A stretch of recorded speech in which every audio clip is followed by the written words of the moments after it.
अस्सलाम वालेकुम मेरे प्यारे भाइयों और बहनों।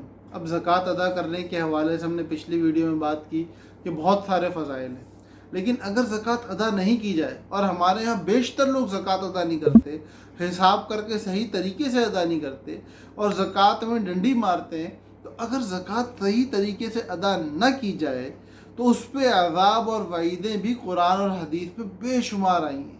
उनमें से चंद नमूने के तौर पर पेश कर रहा हूँ, लेकिन मेरे प्यारों, अब इन नमूनों को सुनने के बाद अपने तक महदूद ना रखना।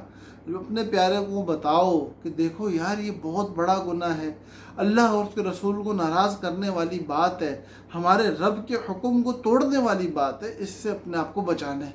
देखो कुरान के अंदर अल्लाह पाक फरमा रहे हैं, सूरह तौबा की आयत है जिसका मफहूम है मजमून, वही मजमून वाली बात है कि हम तो मजमून बयान करेंगे, आयत खुद जाके देख लीजिएगा।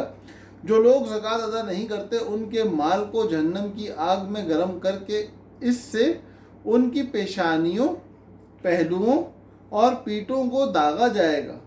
माल को गर्म किया जाएगा जहन्नम की आग में।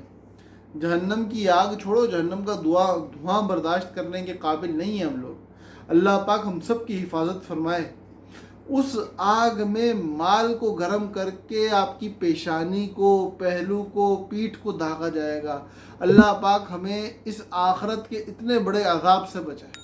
दुनिया में दो पैसे की इज्जत बचाने की खातिर हम लोग कितना माल खर्च करते हैं।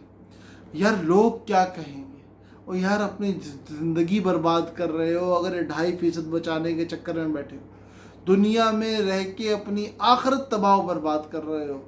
क़यामत के रोज़ पेशानी पे जब दागा हुआ होगा और ये पेशानी पे धब्बे नज़र आएंगे तो ज़लालत की इंतहा नहीं होगी। तो मेरे प्यारों, कुछ फ़िक्र करो। ऐसे शख्स के माल को तौक बनाकर उसके गले में डाल दिया जाएगा। माल कमाया, बहुत कमाया, ज़कात अदा नहीं की, वो ज़कात अदा न करना आपके गले का तौक बनेगा। अल्लाह पाक हम सब की हिफाजत फरमाए। ऐसे माल आखिरत में उसके किसी काम न आ सकेगा। दुनिया में बचाया, ख़जाने बनाए, तिजोरियाँ भरी, बच्चों के लिए छोड़ के मरेंगे। जी, हम तो अपने बच्चों के लिए छोड़ के मरेंगे। बच्चे आपके लिए कुछ नहीं करेंगे, अल्लाह के लिए अपनी ज़िंदगी को लगाने वाले बनो। ये अल्लाह के हुक्म को हुक्म समझ के अदा करने वाले बनो। अच्छा, ज़कात का अदा न करना जहन्नम वाले आमाल का ज़रिया बनता है। बहुत ख़तरनाक बात है। ये है सूरतुल लैल। सूरतुल लैल के अंदर है कि ज़कात का अदा न करना जहन्नम वाले आमाल का बाइस बनता है। आयत नंबर 5 से 11 तक। तो भाई ये मजमून है, आयत क्या कह रही है, उसके ऊपर मुफस्सिरीन क्या कह रहे हैं, देख लीजिएगा। खुलासा निकलेगा तो खुलासे में ये बात भी आ जाएगी।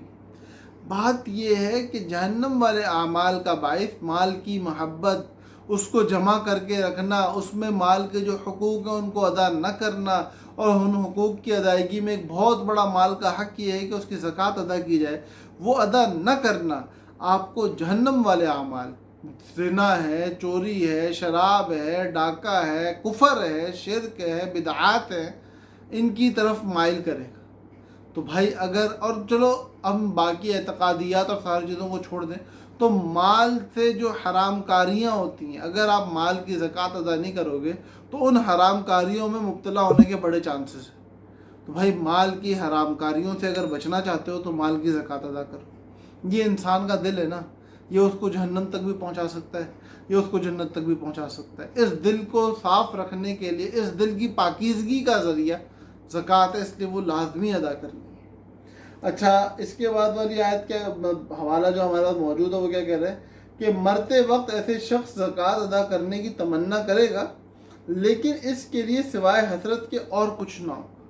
अब कुछ कर ही नहीं सकता, कैसे अदा करेगा ज़कात? वरसा तो अपना माल खाने के लिए बैठे, वो थोड़ी तुम्हारी तरफ से अदा करेंगे। तुम चाहोगे अदा नहीं कर पाओगे। तो भाई आज जब अदा करने के काबिल हो, अदा करो।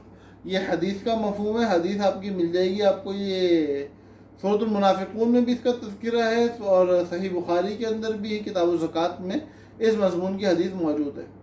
इसी तरह सही बुखारी की एक हदीस है जिसके अंदर है, ऐसे शख्स का माल क़यामत के दिन ऐसे जहरीले नाग की शक्ल में आएगा जिसके सर के बाल झड़ चुके होंगे, मतलब वो नाग गंजा होगा, और उसकी आँखों के ऊपर 2 सफ़ेद नुक्ते होंगे, پھر وہ سانپ اس کے گلے کا توق بنا دیا جائے گا، پھر وہ اس کی دونوں بانچھیں پکڑے گا، بانچھیں کی جگہ نا یہاں ایسے پکڑے گا اور کاٹے گا اور کہے گا کہ میں تیرا مال ہوں، میں تیرا جمع کیا ہوا خزانہ ہوں۔ کیا رہ جائے گا اس کے بعد؟ کیا کرنے آئے ہم اس دنیا میں؟ اس کے علاوہ اور بھی بہت ساری باتیں لکھی ہوئی ہیں جو اس حوالے سے ہیں، جو جب لوگ زکوٰۃ روک لیتے ہیں تو اس کے بدلے اللہ تعالیٰ ان سے بارشیں روک لیتے ہیں۔ یہ ایک بہت ریلیونٹ بات تھی، اس لیے بیان کر دی، اور کہ بھائی زکوٰۃ ادا نہیں کرتے، یہ بہت بڑی وجہ ہے ہمارے معاشرے میں قحط سالی کی، اور بہت ساری روایات ہیں اس کے حوالے سے۔ ہمیں اپنی آخرت سے بچنا چاہیے، ڈرنا چاہیے، توبہ کرنی چاہیے۔ تھوڑا سا مال ہے، ابھی حساب بتاؤں گا اگلی ویڈیوز میں، تو خود دیکھیے گا کہ کتنا بڑا سرمایہ ہم لے کے بیٹھے ہوئے ہیں، اس کے کتنے تھوڑے سرمایہ میں سے بھی لائبلٹیز کو نکالنے کے بعد بہت تھوڑا بچتا ہے، اس میں سے بھی 2.5% مانگا ہے، کچھ بھی نہیں مانگا، خدا کی قسم کچھ بھی نہیں مانگا۔ ایک بار سنو ذرا آگے باتیں کیا ہونے والی، وہ ادا کرنے میں بھی اگر ہم اتنی غفلت دکھائیں تو میرے بھائی ہم سے بڑا بدبخت کون ہوگا؟ سارا مال اللہ کا ہے، اللہ سارا مانگ لے، ہم نہ دیں ہم پھر بھی گناہ گار ہوں گے۔ اللہ نے نہیں مانگا سارا، جو تھوڑا مانگا ہے وہ تو ایمانداری سے ادا کر دیں۔ اللہ پاک ہمیں سمجھنے کی توفیق دے۔ السلام علیکم ورحمۃ اللہ وبرکاتہ۔